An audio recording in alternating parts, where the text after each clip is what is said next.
Você pode acompanhar comigo? Ruth, capítulo 1, versículo 1.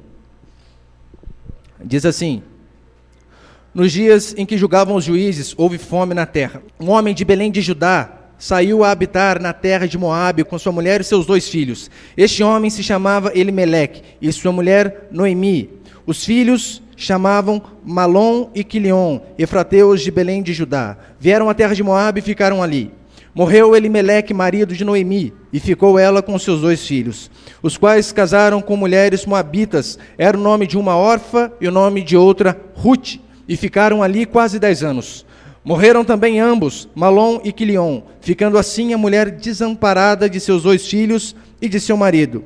Então se dispôs ela com suas noras e voltou da terra de Moabe, porquanto nesta ouviu que o Senhor se lembrara do seu povo, dando-lhe pão. Amém. Olha para cá, por favor. Essa história do livro de Ruth é uma história que tem muito a ver comigo e com você. Para você entender o contexto, como são 4 capítulos desse livro, eles eram de Belém, e então deu uma fome terrível naquela cidade, e eles fizeram o quê? Saíram da cidade que se chamava Casa do Pão. Belém significa Casa do Pão, e foram buscar alimento em outra cidade, foram buscar amparo em outra cidade. E a Bíblia diz que então, quando eles chegaram em Moabe, aconteceu só desgraça. Aquela mulher que estava ali com seu marido e seus 2 filhos, o seu marido faleceu. Depois de um período, os seus 2 filhos também morreram, e ela acabou ficando viúva. E lembrando, viúva era totalmente desamparada nessa época. Não era como hoje, INSS ou coisas do gênero, mas viúva era totalmente desamparada. E então Noemi, essa mulher, disse o seguinte para suas noras: olha, eu vou voltar para minha terra, vocês fiquem por aqui mesmo. Procurem maridos, vocês são novas, vocês podem casar. Eu não tenho nada para oferecer para vocês. Os meus filhos morreram, eu não tenho marido. E ainda que eu tivesse um marido hoje, não teria tempo para vocês esperarem até que eu tivesse filho e eles crescessem. Portanto, fiquem aqui e eu vou voltar para minha terra. A Bíblia diz que uma de suas noras aceitou esse convite, ficou na sua terra, enquanto que a outra, chamada Ruth, no verso 16, olha o que ela diz. Você pode acompanhar comigo? A resposta de Ruth foi a seguinte: disse, porém, Ruth, capítulo 1, verso 16: não me inches é insistir, não insista para que eu te deixe e me obrigue a não seguir-te. Porque onde queres que fores, irei eu, onde quer que pousares, ali pousarei eu. O teu povo é o meu povo, e o teu Deus é o meu Deus. Onde quer que morreres, morrerei eu, e aí serei sepultada. Faça-me o Senhor o que bem lhe aprouver, se outra coisa que não seja a morte me separar de ti. Eu sei que nós costumamos ver essa passagem em convite de casamento, talvez você já viu, assim como eu. Aonde fores, irei, onde morares, morarei, seu povo é o meu povo, seu Deus é o meu Deus. E as pessoas pensam que essa passagem é de um homem para uma mulher ou de uma mulher para um homem. Só que não é. É uma nora falando para sua sogra. Ruth não quis ficar ali com aquele povo idólatra, mas ela decidiu voltar com a sua sogra. O que essa história tem a ver comigo e com você hoje? Talvez você também já passou por essa circunstância que Noemi passou. Decisões erradas que acabam arrebentando com a nossa vida. Uma escolha errada, um passo errado, e de repente, desgraça que não acaba mais. Foi isso que aconteceu com essa mulher, por causa de uma decisão errada, de sair do lugar que Deus tinha colocado, da cidade que Deus tinha planejado. Saíram daquela cidade, e a Bíblia diz que veio desgraça em cima de desgraça, morte e miséria, a ponto delas se tornarem mendigas, porque a Bíblia diz que Ruth, ela saía a pegar espigas que sobrava da colheita do povo, porque não tinha o que comer. Talvez já aconteceu isso com você, uma decisão e de repente a sua vida se arruinou. Conheço um irmão que uma vez firme na igreja, firme mesmo, só que daí foi trabalhar num serviço que não era um serviço para um homem de Deus. E a vida dele, o que teve foi desgraça em cima de desgraça. Esfriou na fé, largou de Deus, largou da igreja, largou de tudo, por causa de uma decisão errada, de uma porta de emprego que não foi Deus que abriu. Quantos jovens, quantos pais eu vejo às vezes falando de seus filhos: o meu filho era tão sério, era tão homem de Deus, tão mulher de Deus, mas foi ir para a Babilônia da faculdade, e não é mais o mesmo. Foi a decisão de começar aquela faculdade, a vida dele se estragou. Ou talvez já aconteceu algo parecido com você, de você, aquele dia que eu tomei aquela decisão, foi errado, e por causa de uma decisão errada, o que seguiu foi miséria, destruição. Maldito dia que eu fui fazer aquele negócio, que eu fui abrir aquela empresa, maldito dia em que eu conheci aquela pessoa e fui me envolver com ela. E então, a partir daquele momento, a minha vida nunca mais andou de forma correta. Essa história é da vida de muitos que talvez estejam aqui, e da história de todos nós, porque todos nós passamos por esse momento. Todos nós, sem exceção, diz a Bíblia, houve tempos em que não escolhemos a Deus, houve tempos em que preferimos andar no nosso caminho, do que no caminho do Senhor. Esse é o retrato da humanidade, o meu e o seu retrato. A Bíblia diz que todos pecaram, que nós éramos inimigos de Deus, que nós odiávamos a Deus. Nós escolhíamos todo e qualquer caminho, que não seja o caminho do Senhor. Pode ver, irmão, faz uma autoanálise. Como que era você antes do Espírito Santo vir sobre sua vida? Antes de você ser lavado e regenerado pelo sangue de Jesus? Quando as pessoas chamavam você para ir para a igreja, como que era? Se você era ser humano normal como eu, você rilhava os dentes como os fariseus. Que igreja! Conversava com o irmão essa semana, ele me dizia, como que é difícil trazer as pessoas para a igreja. Para levar para balada, para beber, você não faz nem força, vai todo mundo. Agora, para trazer aqui, a gente soa. Porque o ser humano sem Deus, em sua natureza caída, odeia a Deus, diz a palavra do Senhor. Você também, em certo momento, pode ter certeza, se afastou de Deus. Escolheu caminhos que não eram caminhos do Senhor. Todos nós, um dia, a Bíblia diz, rejeitamos a Deus. Isaías 53, todos nós andávamos como ovelhas sem pastor, desgarrados. Não queríamos saber de Deus. Essa é uma verdade a meu e a seu respeito. A história de Noemi, de Ruth, a minha e a sua história. E todo aquele que decide seguir um caminho que não seja os caminhos do Senhor, vai colher sérias consequências de sua escolha. Sem exceção.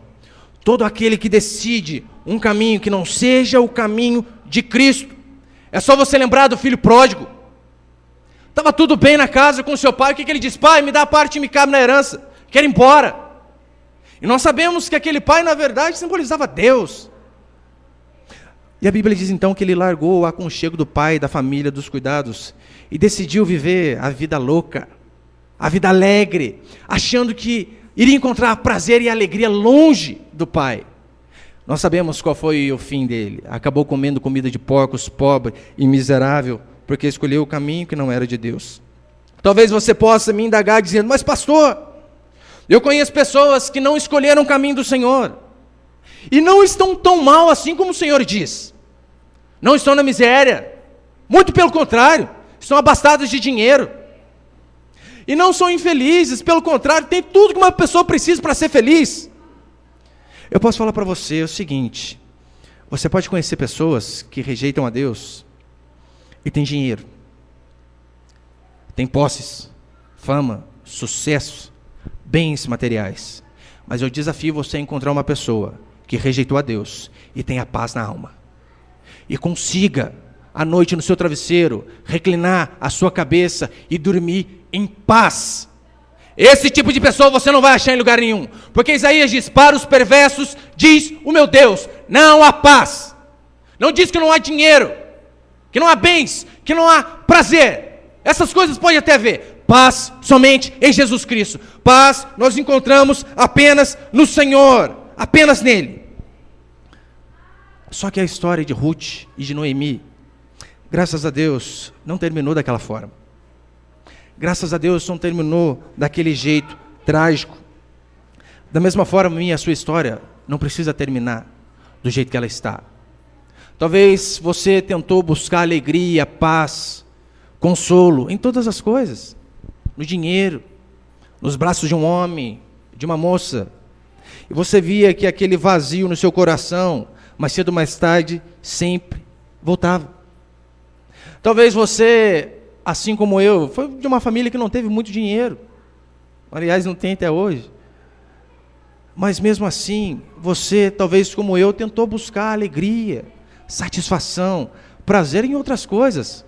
Assim como eu pensava. Aí o dia que eu conseguir sair com aquela moça, eu vou ser feliz. O dia que eu conseguir passar num bom concurso, eu vou ser feliz. Aí o dia que eu casar, daí sim, eu vou ser completo. Mas eu via que eu conseguia essas coisas, e ao mesmo tempo aquele rombo dentro do meu coração parecia que aumentava. Porque a alegria não está nas coisas. Como Dostoiévski disse uma vez, no coração do homem há um vazio do tamanho de Deus. Você pode procurar alegria, satisfação em tudo. Se você não se preenche de Deus, você jamais vai se ver satisfeito. Deus, eu tenho uma boa notícia para você e uma melhor ainda. A boa notícia é que Deus é extremamente implacável para com o pecado. Deus, como diz a Bíblia, odeia o pecado. Essa é a boa notícia. Porque se Deus não odiasse o pecado, Ele não seria Deus. Mas eu tenho uma notícia que consegue ser um pouco melhor que essa. Deus, Ele é extremamente misericordioso para com aqueles que se arrependem e voltam para os caminhos do Senhor. Para aqueles que reconhecem que sem Deus não são nada. Para aqueles que reconhecem que a alegria plena só existe em Jesus Cristo de Nazaré. E assim como Deus mudou a minha história, assim como Deus mudou a história de Ruth, de Noemi, e de dezenas, de centenas, de milhares de outros filhos e filhas dele, Deus tem poder para mudar a sua história. Mas você precisa fazer o que essas mulheres fizeram. Se voltar novamente para Deus. Eu quero passar 3 princípios apenas dessa história. Primeiro, Deus é misericordioso. Você pode repetir para a pessoa do seu lado? Deus é misericordioso. A Bíblia diz que Ruth era uma mulher moabita. Quem era esse povo, pastor? De onde eles vieram? Moabita era uma nação ímpia, maligna, pervertida, extremamente má. Para você ter uma ideia, essa nação surgiu de um incesto, que é a relação sexual entre parentes. Eu vou mais longe. Essa nação surgiu de filhas que tiveram filho do próprio pai. As filhas de Ló engravidaram do próprio pai, porque ela pensou que ia ficar sem descendência, então elas decidiram o seguinte: vamos dar uma cachaça para o homem, vamos embebedar ele, e vamos ter relação com ele para que o nosso nome não se apague. E então elas tiveram um filho do próprio pai. Você consegue imaginar? Se hoje já é difícil entender algo parecido, imagina antigamente. Você imagina esses meninos na reunião de escola? Reunião de pais, leva o papai. Reunião de avós, leva o pai. Mas calma aí, esse aqui é seu pai ou seu avô? É os dois. Essa nação surgiu de uma bagunça. Essa nação era inimiga de Deus, detestava o povo de Israel. Olha o que diz Deuteronômio 23. Nenhum amonita ou moabita entrará na Assembleia do Senhor, nem ainda a sua 10ª geração entrará na Assembleia do Senhor eternamente, porquanto não foram ao vosso encontro com pão e água no caminho quando saís do Egito, e porque alugaram contra ti Balaão, filho de Beor, de Petor, da Mesopotâmia, para te amaldiçoar. Esse povo era um povo que detestava tanto os israelitas, que Deus chegou a proibir eles de ir no culto. Deus disse: esse povo não quero na igreja. Esse povo não quero me cultuando. A Bíblia diz que eles não ajudaram o povo de Israel quando precisou, e ainda alugaram um profeta para amaldiçoar o povo de Deus. Essa era a nação de Ruth. Essa era a nação da onde veio essa mulher. Olha o que diz 1 Reis, capítulo 11. Ora, além da filha de Faraó, amou Salomão muitas mulheres estrangeiras. Deve falar que Salomão terminou no pecado por causa de muita mulher. E olha a primeira da lista negra que Deus começa.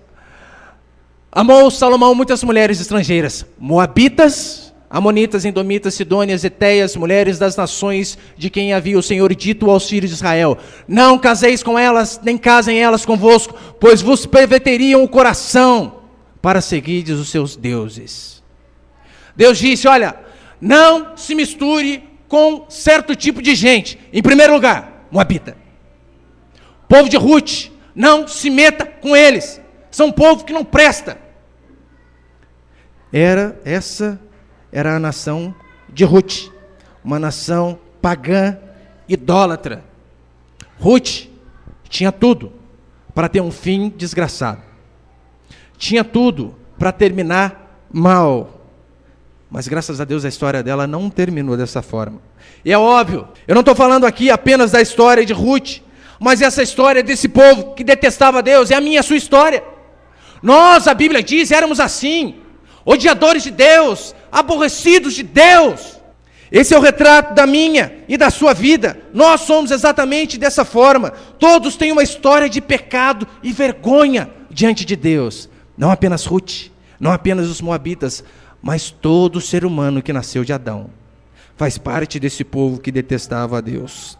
Eu sei que às vezes você lê a história de Jesus ou você assiste algum filme de quando aqueles homens pervertidos preferiram Barrabás, um homicida, a Jesus Cristo, o Salvador, e você pensa, aqueles homens eram maus, aqueles homens mereciam morrer. Mas eu venho falar para você, aquelas vozes que diziam, olha, preferimos Barrabás a Jesus, é apenas um eco da minha e da sua voz. Apenas um eco do que nós também faríamos se nós estivéssemos ali. Porque é isso que todo ser humano faz. Ele não quer Deus, ele odeia a Deus. Entretanto, graças a Deus, o Senhor não tem favorito. O Senhor não faz acepção de pessoas. Mas o Senhor, mesmo sendo uma nação ímpia, idólatra e maldita, se há um coração quebrantado, se há um arrependimento genuíno, se há quem volte para o Senhor, a Bíblia diz que Deus aceita. Noemi, quando ela disse para Ruth, volte para os seus deuses, olha a resposta de Ruth: não vou voltar para a idolatria, não vou voltar para aqueles deuses, eu vou, mesmo sendo estrangeira, servir o teu Deus, servir o Deus de Israel, porque Ele é o único Deus verdadeiro, e é a Ele que eu vou servir, aconteça o que acontecer. E por causa desse coração, por causa dessa resposta, Deus mudou a vida dessa mulher. Lembra também da mulher Cirofenícia? A Bíblia diz que era de uma nação também idólatra, pagã, uma nação que Deus já tinha rejeitado. E a Bíblia diz que então chega uma mulher dessa e faz um clamor para Jesus: Jesus, tem misericórdia da minha filha. E então Jesus dá uma resposta dura para ela, diz: não convém tirar o pão dos filhos e dar aos cachorrinhos, chama a mulher de cadela. Qual foi a resposta da mulher? Não queria mesmo? Quem disse que eu preciso? Não foi. Olha a resposta dela: Senhor, eu sei que eu sou uma cachorrinha, é verdade, mas os teus cachorrinhos comem das migalhas que caem debaixo da mesa do seu Senhor.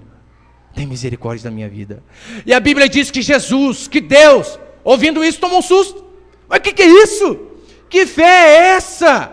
Nunca vi antes. E como consequência, Jesus foi e mudou a agenda divina, fazendo na vida daquela mulher.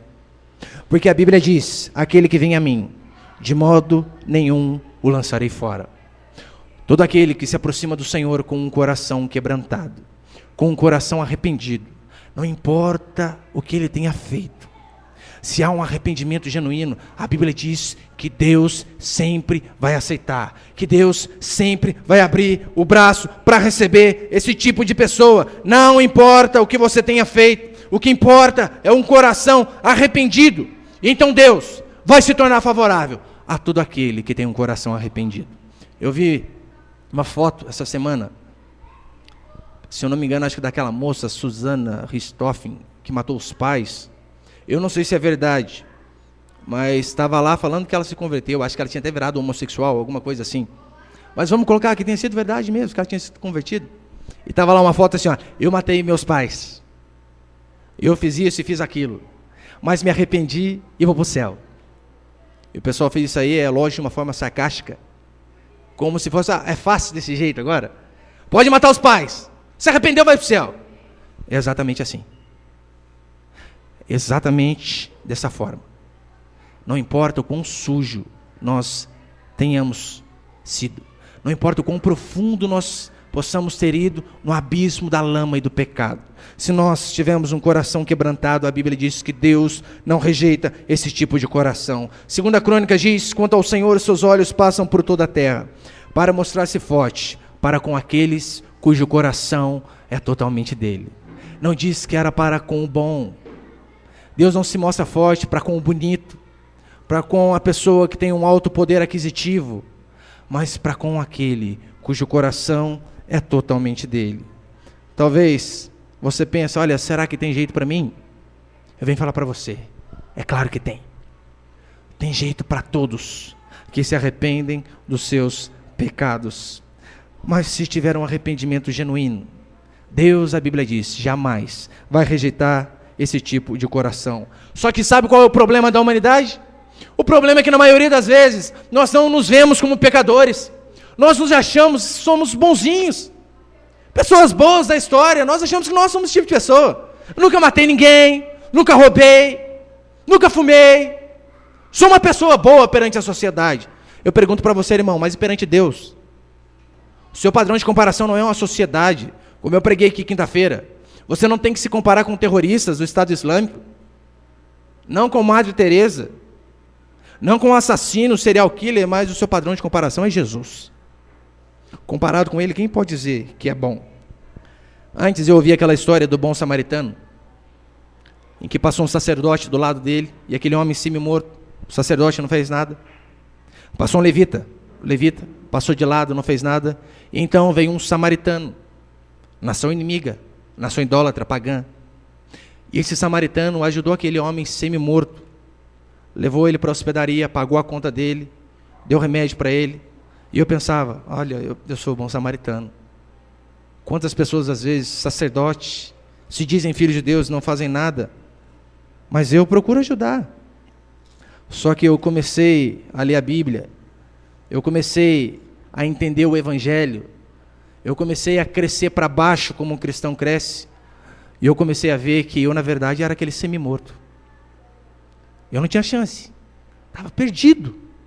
Se não for Deus ter misericórdia da minha vida, eu estava como Ruth, vim de uma família pagã, de uma terra idólatra, perdido, pervertido, pensamentos absurdos, que se meus pais que estão aqui tivessem a oportunidade de ficar na minha mente um dia, teriam vergonha do filho que criou.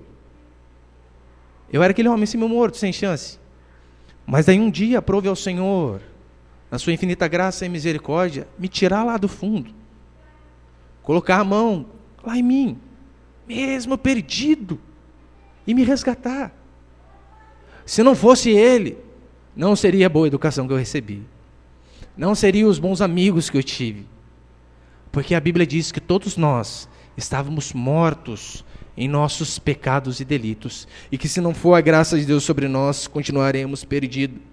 Eu vim falar para você, irmão, eu não sei o quão fundo você foi no pecado, mas se você se arrepender de todo o seu coração, assim como Jesus disse para aquele ladrão na cruz, hoje mesmo estarás comigo no paraíso, essa mesma fala vai ser a seu respeito. Não importa o seu passado negro e obscuro, se você se arrepender dos seus pecados, a Bíblia diz que Deus vai receber você, e assim como Ele mudou a vida de Ruth por completo, Ele também vai começar a mudança na sua vida, amém? Você crê nisso? Essa é a verdade, a meu e a seu respeito. E foi isso que Ele fez com Ruth, mudou aquela vida por completo. Primeiro que começou bom já, né? Já deu um marido bom para ela, Boaz. Marido bom é bom, né, irmãs? As irmãs têm que agradecer todo dia o marido que vocês têm. Amém, ó, eu vi só um amém. Eu falo, nem minha esposa falou, ela não está aqui, está na salinha. Para melhorar a situação de Ruth, um marido bom e marido rico. Irmãs, se isso aqui não é glória, o que é? Marido bom já é bom. Agora marido bom e rico é melhor ainda. Porque ter marido bom e pobre, a gente aguenta, mas se for rico é melhor. Ontem, minha esposa, tadinha, minha esposa experimenta só um lado da moeda, né? O marido bom. Pelo menos me esforço. Estava lá em casa ontem, e de repente eu olho lá, meu guarda-roupa parte no meio e cai sozinho. Foi arreda Satanás da minha casa. Vai derrubar minhas coisas, não! Partiu no meio o guarda-roupa. Eu não acredito nisso, novinho, 1 ano e meio. 1 ano e meio é novo, né, eu acho. Eu falei, nossa Deus, cara. E a minha esposa já, né, ligou por mão que trabalha na loja. Amor, vinham assim, vamos comprar? Eu falei, não, vamos consertar isso aqui. Já peguei umas ripas, umas madeiras, prego no guarda-roupa. Eu entendo um pouquinho de pregar, estou aprendendo, né? Fui pregar no guarda-roupa também. Seria melhor. Quebrou, compra outro. Só que não dá, vamos arrumar isso aí. Marido bom é bom e rico é melhor. Mas o melhor da vida de Ruth não foi nem essa questão de marido bom e o marido rico. A Bíblia diz que essa mulher, por sua fidelidade, então, essa mulher teve um filho que se chamou Obed. Esse Obed teve um filho que se chamou Jessé. Jessé teve um filho que se chamou Rei Davi. Talvez o homem mais importante do Antigo Testamento, por causa de sua fidelidade. Ela então não apenas faz parte da linhagem do rei Davi, mas nós sabemos que de Davi veio Jesus, o Messias, o meu e o seu Salvador. Essa mulher, Deus transformou tanto a vida dela, por causa de um coração arrependido e fiel, que ela faz parte da genealogia de Jesus Cristo de Nazaré. Isso aqui é mudança, isso aqui é bênção. Mas segundo princípio dessa história, a gente precisa ter sorte. Você pode falar isso para a pessoa do seu lado? A gente precisa ter sorte. O que é sorte? É você comprar um picolé e vir um premiado, ganha outro. É sorte. A sorte, ela é algo maior do que nós, é algo que está fora do nosso alcance. É algo que nós recebemos de forma aleatória, sem mérito. Sorte. Isso é sorte. Olha, eu não merecia aqui e acabei ganhando. Como a loteria. Uma vez tinha um slogan da Caixa que dizia algo mais ou menos parecido com isso. A sorte não tem favoritos. E é verdade. Não tem favorito. É óbvio que nós não jogamos na Mega Sena, nem esses jogos de azar. Mas o que é sorte? Você consegue imaginar um físico, alguém fazendo um cálculo de como acertar as 6 dezenas da Mega Sena?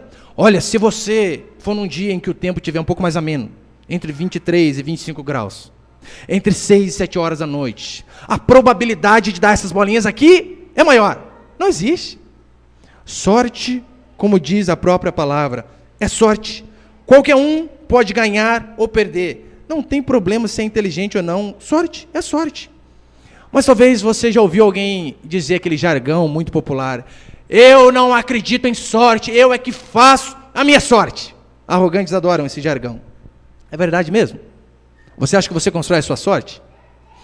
Qual a participação direta que você teve para você nascer um homem ou uma mulher perfeito?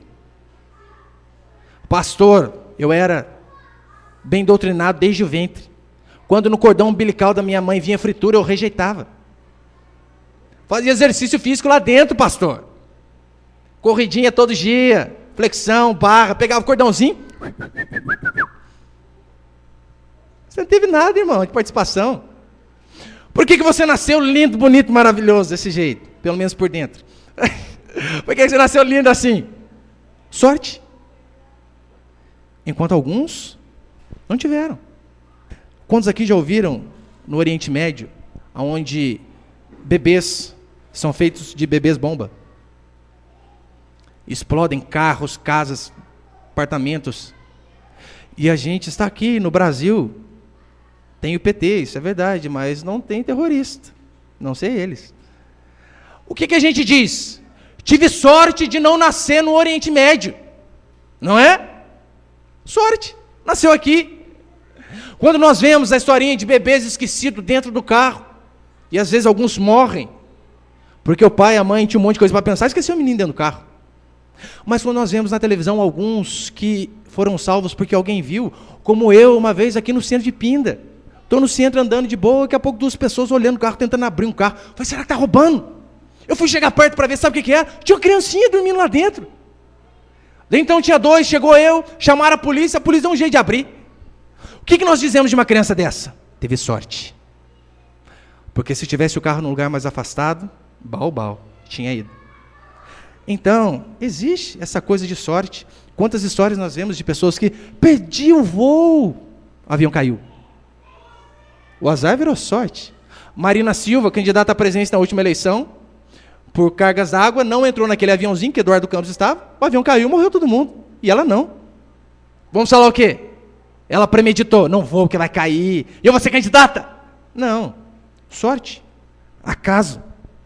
Eu já vi casos de pessoas comprarem terrenos em lugares esmos, aí longe de tudo, toda civilização, e de repente o governo decide abrir uma estrada que passa no meio daquele terreno. Então o governo tem que comprar o terreno daquele rapaz, e o preço vai lá em cima. Do mesmo jeito, eu já vi pessoas de comprar grandes terrenos, e de repente do lado, abriu um presídio. E aí? Aonde você mora? Na esquina do pavilhão 9. Você acha que valoriza o terreno ou não? É, uns têm sorte, outros não têm. Moro na esquina ali, sei lá, 4, pavilhão 9. Vai um pouquinho, eu estou ali. Imagina o ponto de referência que você vai dar para sua casa. Alguns têm sorte, outros não. Eu falei para os irmãos já, né? De como eu fiz a varanda lá em casa. Sorte. O irmão liga para mim: Rafael, você quer comprar o terreno lá? Eu falei: não quero, irmão. Comprei lá em Moreira, estou lá já. Daí então ele disse: mas você sabe de alguém que quer vender? Eu falei: se eu souber, eu te aviso. Estava nem aí. Daí de repente um dia eu vou ao acaso à prefeitura, ao acaso numa repartição, e então chega um rapaz ao acaso do meu lado, e eu lembro do terreno vendendo do rapaz. Eu falo: moço, lembra aquele terreno lá na rua lá que eu morava? Está vendendo. Interessa para você? Ele: eu quero os dois. E comprou. Aí depois o rapaz veio dar uma gorjeta para mim, porque eu só fiz esse trâmite. Do cara aí do meu lado, eu abri a boca e falar. O cara deu 7 mil reais para mim. Está lá, varanda lá em casa. Eu falo que isso aí é o quê? Eu calculei o dia que eu ia na prefeitura. Eu sabia que ele estava, eu fui seguindo ele. Na hora que ele entrou, eu entrei atrás dele. Não fui, sorte. Sorte vem sobre mim e sobre você. Olha o que diz Números 26, 56. Segundo a sorte, repartir-se-á a herança deles entre as tribos maiores e menores. As tribos do povo de Deus foi distribuindo a sorte, moedinha, literalmente. Vamos lá. Opa, isso aqui vai para esse povo. Põe o próximo texto, Eclesiastes. Olha o que diz Eclesiastes 9:11. Vi ainda debaixo do sol, que não é dos ligeiros o prêmio, nem dos valentes a vitória, nem tampouco dos sábios o pão, nem ainda dos prudentes a riqueza, nem dos inteligentes o favor. Porém, tudo depende do tempo e do acaso. Traduzindo, tudo depende da sorte. Você pode dar sorte de fazer algo e prosperar, ou pode dar o azar de acabar não acontecendo. Isso a Bíblia diz que é sorte. Fala assim: eu ia dar exemplo da minha irmã, ela veio hoje, cara. O que eu faço agora, hein? Eu tinha planejado até aqui já. Vai ficar bravo comigo, não, irmã. Daí, ó, pra você ter uma ideia, eu lembro que a Melissa, quando ela nasceu, a minha sobrinha menorzinha, ela nasceu, se eu não me engano, na mesma semana que nasceu o primeiro filho do príncipe William, filho do príncipe Charles, filho da rainha da Inglaterra. Na mesma semana, foi mais ou menos por aí. Então eu fico imaginando, o que às vezes faz uma criança nascer no Palácio de Buckingham e a outra no Condomínio de Desenvolvimento Habitacional e Urbano, vulgo CDHU. Ai, Jesus amado. Fala para mim. Vai falar o quê? O que eles fizeram? Fizeram nada. O que essas crianças fizeram? Nada. Um nasceu aqui, Aparecida, e o outro nasceu, filho da rainha da Inglaterra lá. Glória a Deus, sorte. Podia ter invertido, mas Deus quis assim. A vida é dessa forma. Essas mulheres inicialmente não tiveram sorte. Não tiveram. Pelo contrário, desgraça em cima de desgraça. Noemi, a Bíblia diz que estava passando fome, saiu dali, o marido morreu, e depois morreu os filhos. Fazer o quê? Essas coisas acontecem. Talvez você já se sentiu também dessa forma, azarado. Nada que você faz dá certo. Eu não sei explicar exatamente como que a sorte funciona, mas eu consigo dar para você a resposta de quem pode mudar a sua sorte. Eu consigo mostrar para você quem é o único capaz de mudar a sua sorte e a história da sua vida. É isso que diz Deuteronômio 30. Deuteronômio 30, versículo 1. Quando, pois, todas essas coisas vierem sobre ti, a bênção e a maldição que pus diante de ti, se te recordares delas entre todas as nações para onde te lançar o Senhor teu Deus, e tornares ao Senhor teu Deus, tu e teus filhos, de todo o teu coração e de toda a tua alma, e deres ouvidos à sua voz, segundo tudo o que hoje te ordeno, então o Senhor teu Deus mudará a tua sorte, e se compadecerá de ti. Eu não sei como anda a sua sorte, mas eu sei quem pode mudar a sua sorte. O versículo 1 do capítulo 2, você pode acompanhar comigo, por favor? Ruth 2, versículo 1. Tinha Noemi, uma parente de seu marido, senhor de muitos bens, da família de Elimeleque, o qual se chamava Boaz. Ruth Moabita disse a Noemi: deixa-me ir ao campo e apanharei espigas atrás daquele que me favorecer. Ele disse: vai, minha filha. Ela foi, chegou ao campo, apanhava após os segadores. Por casualidade, entrou na parte que pertencia a Boaz, o qual era da família de Elimeleque. Casualidade é um outro sinônimo para sorte. Um monte de plantação em Israel. E então, Ruth vai colher e ela cai na única plantação dos parentes do marido dela, de quem podia resgatar a ela. Porque no Antigo Testamento tinha uma lei chamada Lei do Levirato. Qual que era essa lei? Se alguém morria sem filho, o parente mais próximo podia resgatar, podia tomar de novo e então suscitar a descendência. O primeiro filho que eles tivessem era considerado como filho do falecido, para que então o nome dele não se extinguisse, não se evaporasse da face da terra. E ela tinha apenas uma pessoa em toda a nação. E ela, ao acaso, por casualidade, começou a colher espigas justamente nesse lugar. Irmãos, não há nada tão ruim que Deus não possa transformar em sorte. O crente, por natureza, já é sortudo, porque olha o que a Bíblia diz a seu respeito. Todas as coisas cooperam para o bem daqueles que amam a Deus. Todas, sejam coisas boas ou sejam coisas más. Se nós cremos em Deus, elas sempre vão cooperar para algo bom. Mas para Deus mudar a sua sorte, a primeira coisa, você precisa mudar o seu coração. Daí eu entro no meu terceiro e último princípio. Sua sorte foi dirigida pela sua fidelidade. Você pode repetir para a pessoa do seu lado? A sua sorte foi dirigida pela sua fidelidade. Aqui é óbvio, a sorte de Ruth. A sorte não é mero acaso, pelo menos para aqueles que creem em Deus. Para aqueles que creem em Deus, como diz o Provérbios 16, eu pus ali. A sorte se lança no regaço, mas o Senhor procede toda a decisão. É aquela velha historinha. Você pode até jogar o dadinho para cima, mas Deus determina o número que cai. Pelo menos nós que cremos em Deus, acreditamos dessa forma.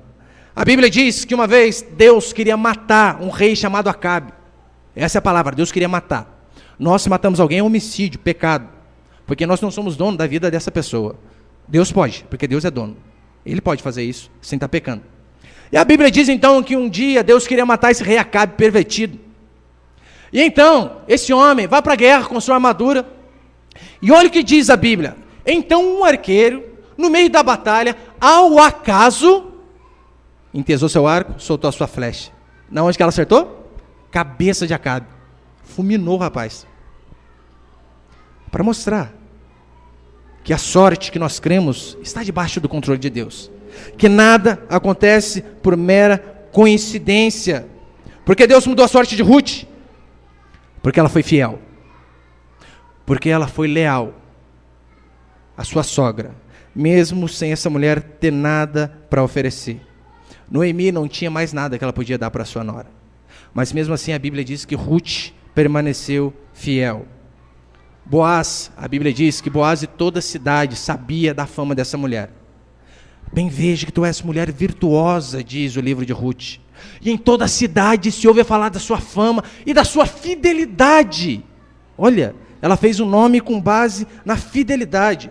Em Jó 42, tem ali? Jó 42, 10. Mudou o Senhor a sorte de Jó quando este orava pelos seus amigos. E o Senhor deu-lhe o dobro de tudo que antes possuíra. Como que Deus mudou a sorte de Jó? Orava pelos amigos. Era fiel aos seus companheiros. Por causa dessa fidelidade, Deus acabou mudando a sorte desse homem. E é assim que Deus vai mudar a minha e a sua sorte. Quando nós formos fiéis, quando nós formos leais, se nós tivermos esse tipo de coração, pode ter certeza, Deus sempre vai honrar. Se nós tivermos um coração fiel e leal, Deus sempre vai nos honrar. Mesmo que as pessoas que nós somos leais não tenham nada para oferecer para nós. Não tenham nada que nos retribuir.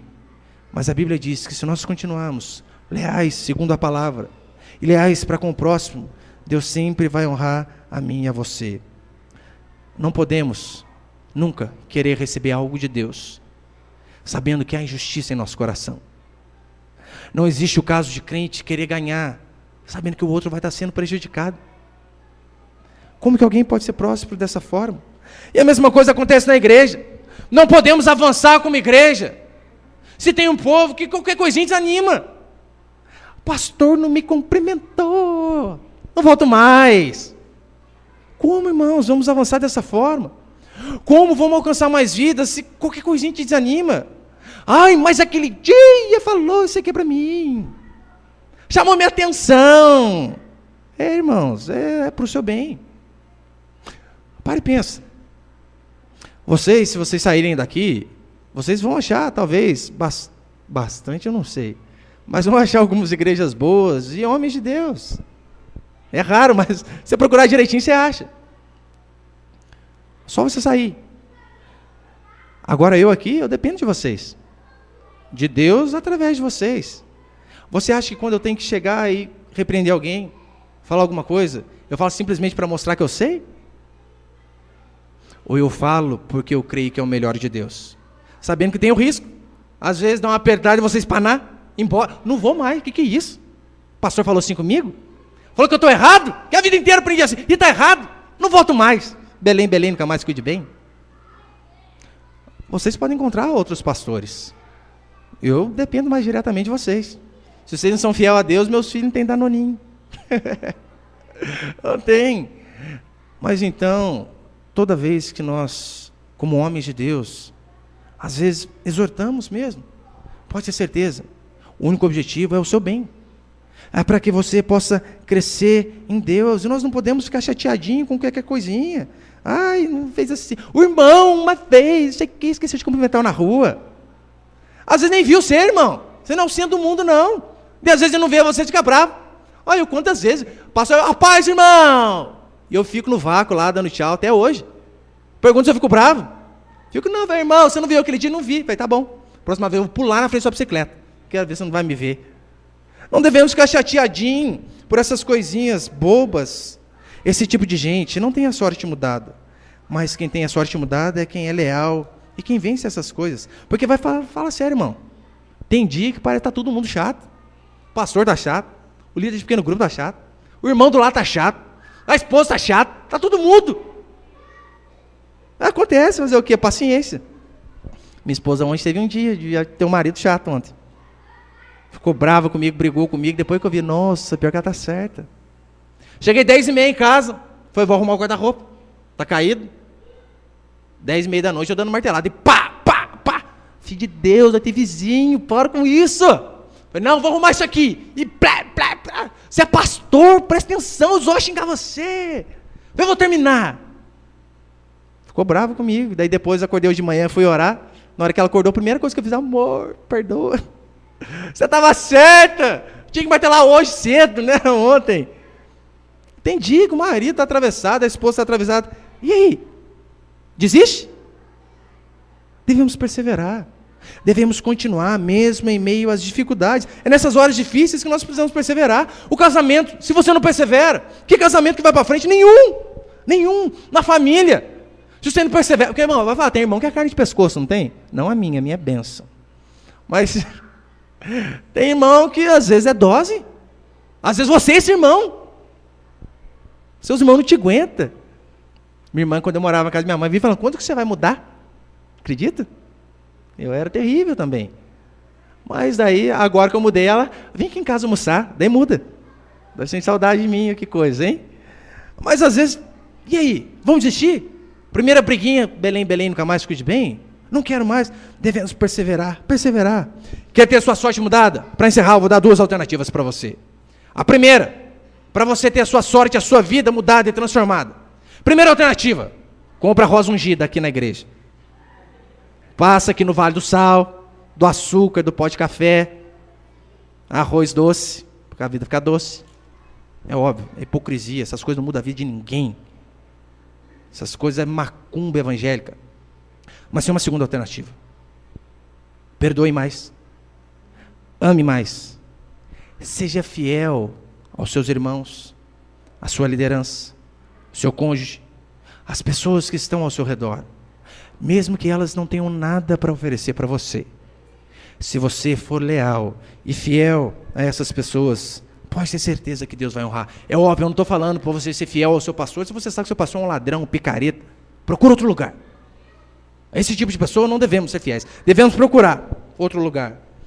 Mas ao mesmo tempo devemos lembrar que até na igreja, às vezes tem uns fight gospel. Você já leu a Bíblia? A Bíblia conta uma vez que Paulo e Pedro tiveram contenda e não pequena discussão, a ponto de um resistir ao outro na face. Paulo chega assim, Paulo resiste Pedro, face a face. Pedro, você é um hipócrita, rapaz. Perto dos outros você é um e longe é outro. É óbvio que é com as minhas palavras aqui. Mas você imagina, Paulo xingando Pedro. Você é hipócrita, Pedro. Para com esse negócio aí.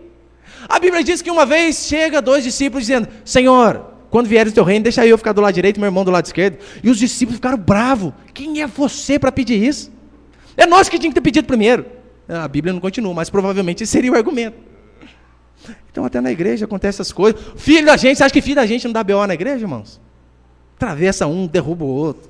Filho de pastor, às vezes acontece. Olha para você ver que maravilha uma vez. Estava na igreja lá de Guará, daí está meu filhinho menor, Samuel, brincando com o brinquedinho. Daí vem filho do pastor Rodrigo Daniel e tomou o brinquedo dele.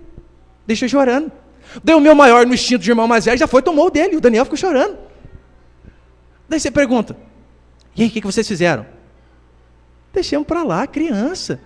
Você acha que vão brigar por causa de coisinha pouca? E outra coisa, passou 2 minutos e eles estavam brincando de novo. Essas coisas acontecem, irmão, até dentro da igreja. Agora você vai ficar preocupado com esse tipo de coisinha. Eu tenho certeza que Deus abençoa a lealdade, a união. Eu tenho certeza que nós, como igreja, vamos crescer muito nesse ano de 2016. Tenho plena convicção disso, amém? Vamos avançar demais. Deus vai de fato mudar a minha e a sua sorte, e a sorte de muitas pessoas que virão e se converterão ao Senhor. De que forma? A partir do momento que nós amarmos mais o irmão do lado, a pessoa que está lá fora perdida, a partir do momento que nós demos mais atenção para elas, que nós fomos leais e nos preocuparmos de fato, daí Deus sim vai começar a mudar a nossa sorte, a sorte da nossa igreja e de toda a nossa família. Essa história aqui, a benevolência de Boaz, na verdade é uma prova da compaixão de Deus por nós.